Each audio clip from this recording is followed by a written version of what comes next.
Hey everyone, I got a comment on the video that I made yesterday about using reference, and it made me realize there is some misunderstanding about the actual meaning of the word reference, and this could be where a lot of the misconceptions about ref even come from. So in this comment, there were some warnings about copyright infringement and fair use, and a lot of info that is good to know, but none of it has to do with reference. In art, the word reference is not a catch-all to describe any picture whatsoever that you might use to create something.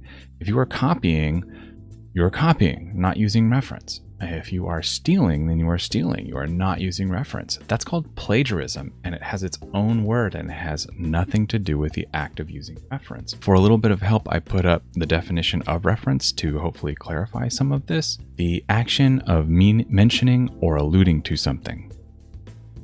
The use of a source of information in order to ascertain something. Nothing in there about copying.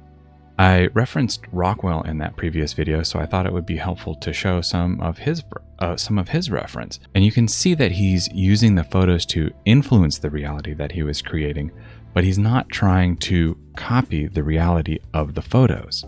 There's a huge difference. In this one, he's actually using multiple photos that he's combining together to create one unified image. As another little bit of demonstration, I thought I would show how I use reference.